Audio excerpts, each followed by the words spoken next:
समाधिकमध्यमां सच्चिदानन्दपर्यन्तं वन्दे गुरुपरम्परां गणपतिगुरुमेकं सच्चिदानन्दरूपं विबुधनिवहसेवं योगमार्गादिरूढं शरणमुपगतानाम् आर्तिसङ्घात्रिभद्रं मम हृदयनिवासं भक्तिनम्रो नमामि। श्री श्री श्री गणपति सच्चिदानन्द सद्गुरुभ्यो नमः। मैडम टुडे गीता महात्म्यम्। अथ गीता माहात्म्यम् थरोवाच भगवन् परमेशान अध गीता महात्म्यं धरोवाच भगवन् परमेशान धरोवाच भगवन् परमेशान भक्तिरव्यभिचारिणी भक्तिरव्यभिचारिणी भक्तिरव्यभिचारिणी प्रारब्धं भुज्यमानस्य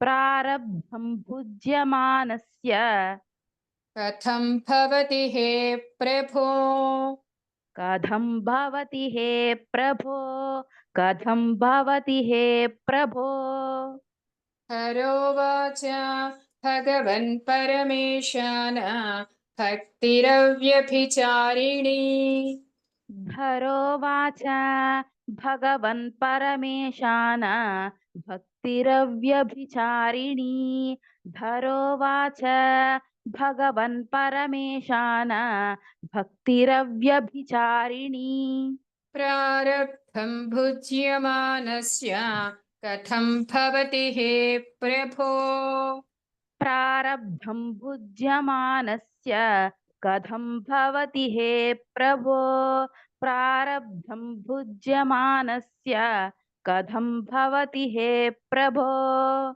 हरोवाच भगवन् परमेशान भक्तिरव्यभिचारिणी प्रारब्धं भुज्यमानस्य कथं भवति हे प्रभो धरोवाच भगवन् परमेशान भक्तिरव्यभिचारिणी प्रारब्धं भुज्यमानस्य कथं भवति हे प्रभो धरोवाच भगवन् परमेशान भक्तिरव्यभिचारिणी प्रारब्धं भुज्यमानस्य कथं भवति हे प्रभो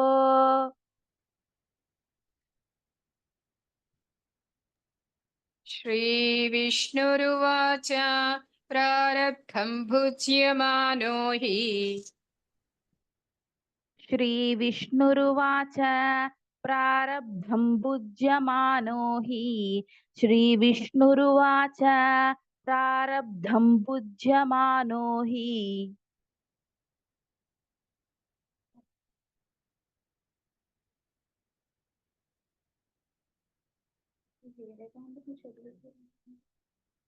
జై గురు దత్త మేడం మ్యూట్ లో ఒక్క నిమిషం ఓకే ఓకే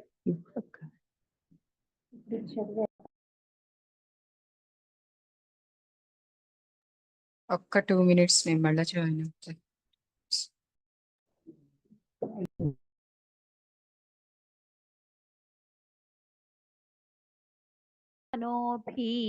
श्रीविष्णुरुवाच प्रारब्धं भुज्यमानो हि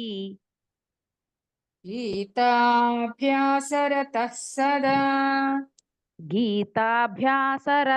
सदा गीताभ्यासरतः सदा समुक्तः स सुखी लोके समुक्तः स सुखी लोके समुक्तः स सुखी लोके कर्मणा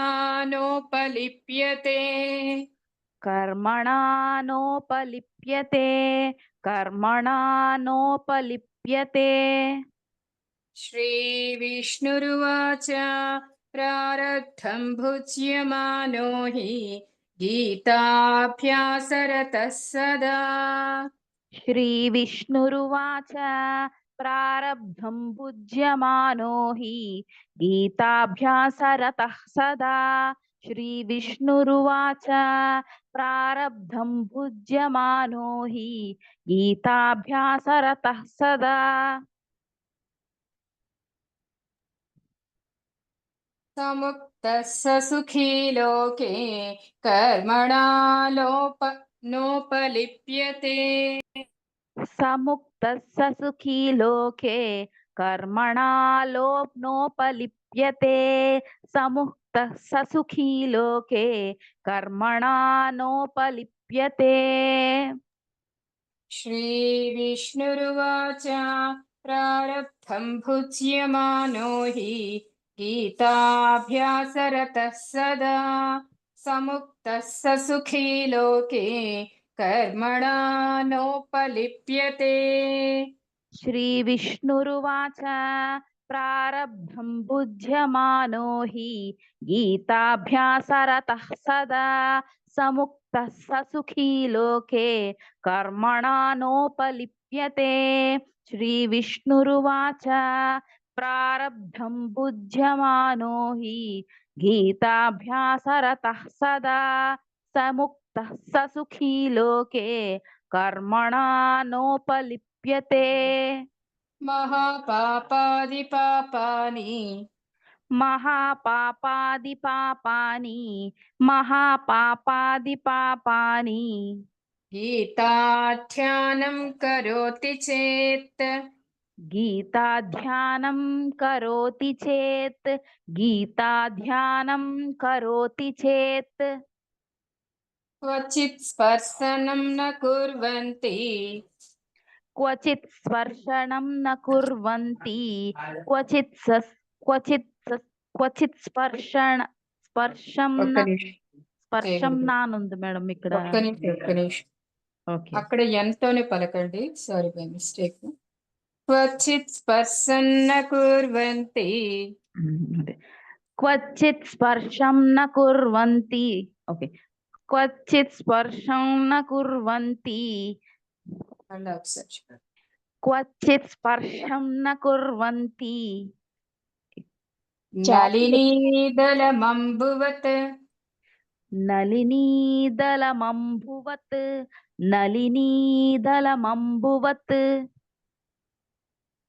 మహాపాపాదిపాపాని గీతాధ్యానం కరోతి చేత్ महापापादिपापानि गीताध्यानं करोति चेत् महापापादिपापानि गीताध्यानं करोति चेत् क्वचित् स्पर्शन्न कुर्वन्ति नलिनीदलमम्बुवत् क्वचित् स्पर्शं न कुर्वन्ति नलिनीदलमम्बुवत् क्वचित् स्पर्शं न कुर्वन्ति नलिनीदलमम्बुवत् महापापादिपापानि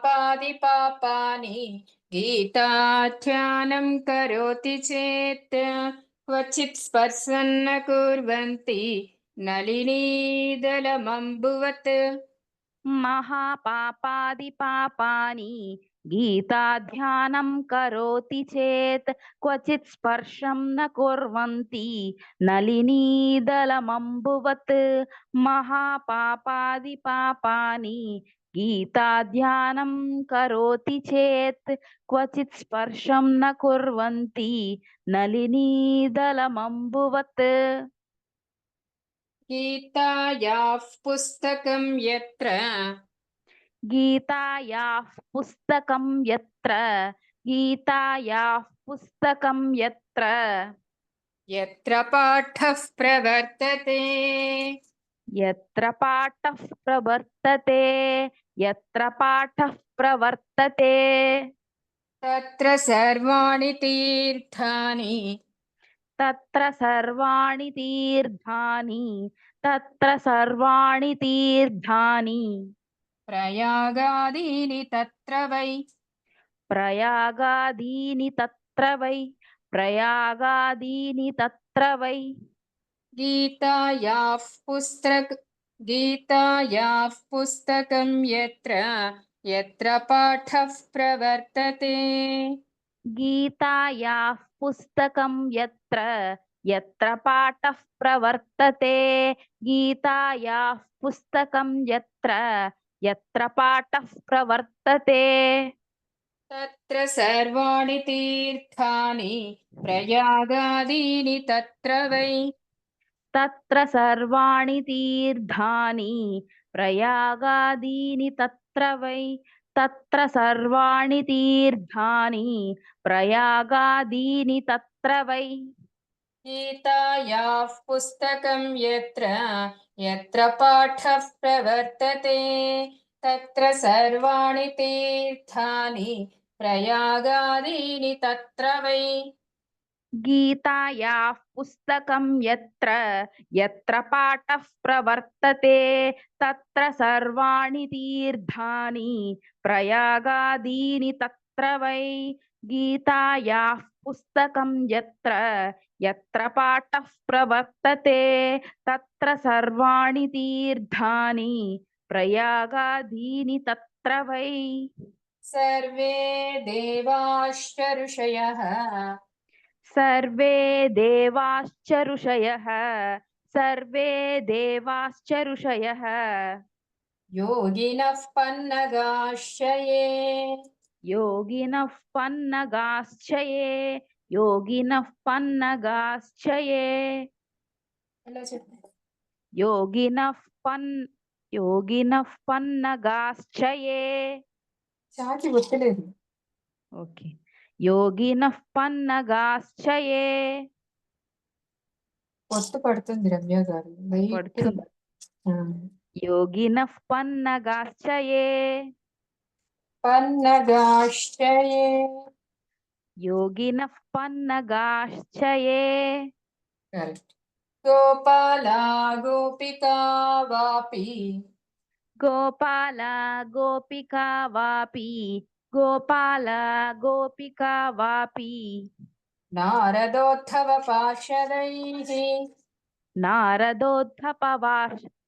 नारदोत्थपार्षदैः नारदोत्तवपार्षदैः सर्वे देवाश्च ऋषयः योगिनः पन्नगाश्च ये सर्वे देवाश्च ऋषयः योगिनः पन्नगाश्च ये यो सर्वे देवाश्च ऋषयः योगिनः पन्नगाश्च ये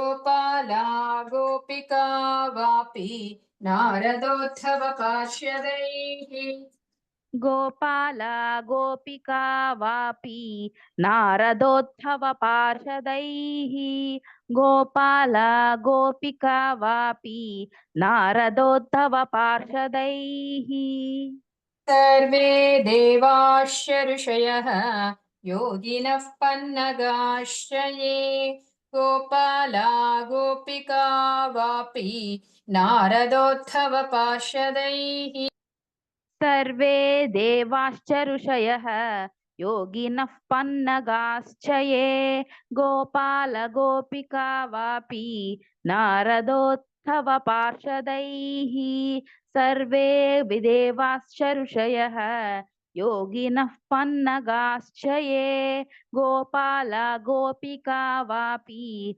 नारदोत्थवपार्षदैः सहायो जायते शीघ्रम् सहायो जायते शीघ्रं सहायो जायते शीघ्रं यत्र गीता प्रवर्तते यत्र गीता प्रवर्तते यत्र गीता प्रवर्तते यत्र गीता विचारश्च यत्र गीता विचारश्च यत्र गीता विचारश्च पठनं पाठनं श्रुतं पठनं पाठनं श्रुतं पठनं पाठनं श्रुतम् तत्राहं निश्चितं पृथ्वी तत्राहं निश्चितं पृथ्वी तत्राहं निश्चितं पृथ्वी निवसामि सदैव हि निवसामि सदैव हि निवसामि सदैव हि सहायो जायते शीघ्रं यत्र गीता प्रवर्तते। सहायो जायते शीघ्रं यत्र गीता प्रवर्तते सहायो जायते शीघ्रं यत्र गीता प्रवर्तते यत्र गीता विचारश्च पठनं पाठनं श्रुतम् यत्र गीता विचारश्च पठनं पाठनं श्रुतं यत्र गीता विचारश्च पठनं पाठनं श्रुतम् तत्राहं निश्चितं पृथ्वी निवसामि सदैव हि तत्राहं निश्चितं पृथ्वी निवसामि सदैव हि तत्राहं निश्चितं पृथ्वी निवसामि सदैव हि सहायो जायते शीघ्रं यत्र गीता प्रवर्तते यत्र गीता विचारश्च पठनं पाठनं श्रुतं तत्राहं निश्चितं पृथ्वी निवसामि सदैव हि सहायो जायते शीघ्रं यत्र गीता प्रवर्तते यत्र यत्र गीता विचारश्च पठनं पाठनं श्रुतं तत्राहं निश्चितं पृथ्वी निवसामि सदैव हि सहायो जायते शीघ्रं यत्र गीता प्रवर्तते यत्र गीता विचारश्च पठनं पाठनं श्रुतं तत्राहं निश्चितं पृथ्वी निवसामि सदैव हि गीताश्रयेऽहं तिष्ठामि गीताश्रयेऽहं तिष्ठामि गीताश्रयेऽहं तिष्ठामि गीता मे चोत्तमं गृहम् गीता मे चोत्तमं गृहं गीता मे चोत्तमं गृहम् गीता ज्ञानमुपाश्रित्य गीता ज्ञानमुपाश्रित्य गीता ज्ञानमुपाश्रित्य त्रीन् लोकान् पालयाम्यहम् त्रीन् लोकान् पालयाम्यहम् त्रीन् लोकान् पालयाम्यहम् गीताश्रयेऽहं तिष्ठामि गीता मे चोत्तमं गृहम् गीताश्रयेऽहं तिष्ठामि गीता मे चोत्तमं गृहम् गीताश्रयेऽहं तिष्ठामि गीता गीता मे चोत्तमं गृहम् गीता ज्ञानमुपाश्रित्य त्रीन् लोकान् पालयाम्यहम् गीता ज्ञानमुपाश्रित्य त्रीन् लोकान् पालयाम्यहम् गीता ज्ञानमुपाश्रित्य त्रीन् लोकान् पालयाम्यहम् गीताश्रयेऽहं तिष्ठामि गीता मे चोत्तमं गृहम् गीता ज्ञानमुपाश्रित्य त्रीन् लोकान् पालयाम्यहम् गीताश्रयेऽहं तिष्ठामि गीता मे चोत्तमं गृहम् गीता ज्ञानमुपाश्रित्य त्रीन् लोकान् पालयाम्यहम् गीताश्रयेऽहं तिष्ठामि गीता मे चोत्तमं गृहम् गीता ज्ञानमुपाश्रित्य त्रीन् लोकान् पालयाम्यहम् गीता मे परमा विद्या गीता मे परमा विद्या गीता मे परमा विद्या ब्रह्मरूपा न संशयः ब्रह्मरूपा न संशयः ब्रह्मरूपा न संशयः अर्थमात्राक्षरा नित्या अर्धमात्राक्षरा नित्या अर्धमात्राक्षरा नित्या स्वानिर्वाच्य पदात्मिका स्वानिर्वाच्य पदात्मिका स्वानिर्वाच्य पदात्मिका మళ్ళా చెప్పు. स्वानिराच्य पदात्मिका స్వానిర్వాచ్య. గ్యాప్ ఇవ్వాలా మేడం అక్కడ? ఆహా, రాకి వావత్తు ఒక్కసారి వినిపించింది మళ్ళా స్లో. ఓకే. स्वानिर्वाच्य पदात्मिका గీతా మే పరమా విద్య బ్రహ్మరూపా న సంశయః. गीता मे परमा विद्या ब्रह्मरूपा न संशयः गीता मे परमा विद्या ब्रह्मरूपा न संशयः అర్థమాత్రాక్షరా నిత్య స్వానిర్వాచ్య పదాత్మికా.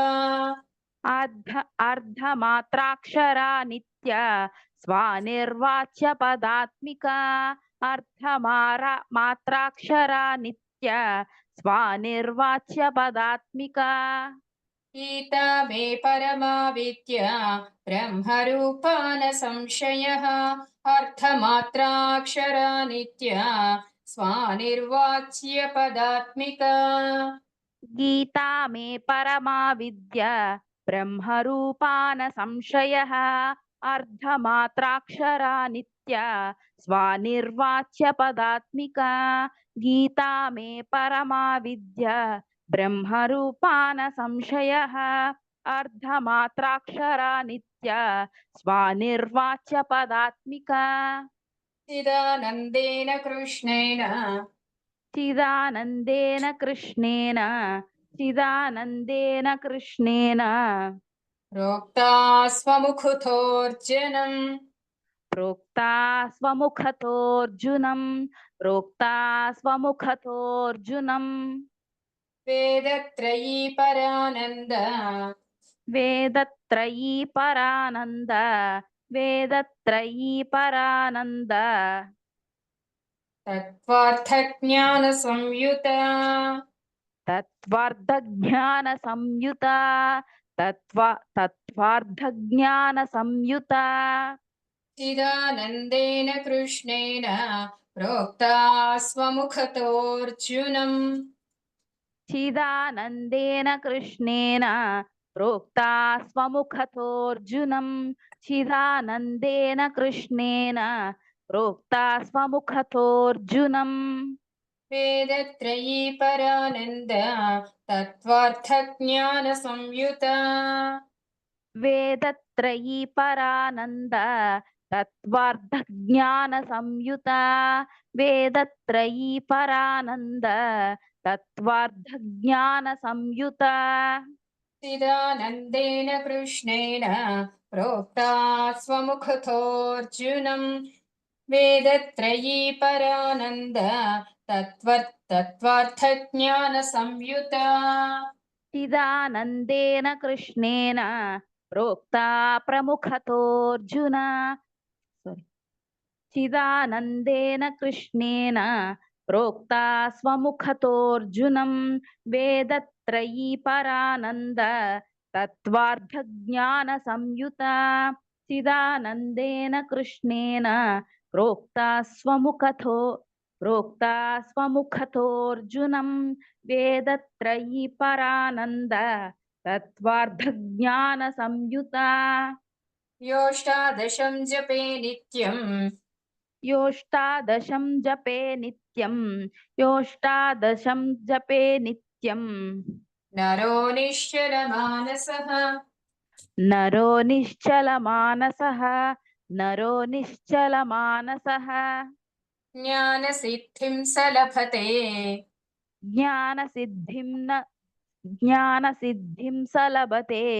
ज्ञानसिद्धिं स लभते ततो याति परं पदम् ततो याति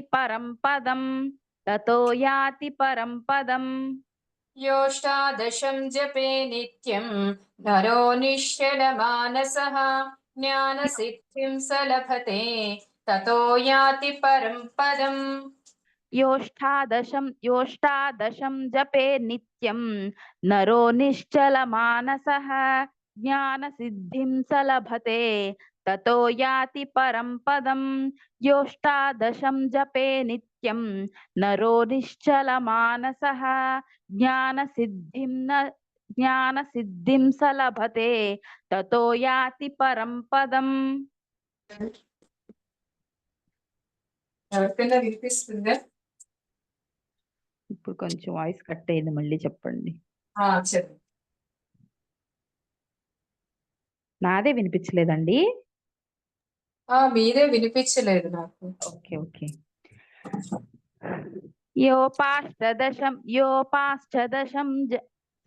योपाष्टदशं जपे नित्यं नरो निश्चलमानसः.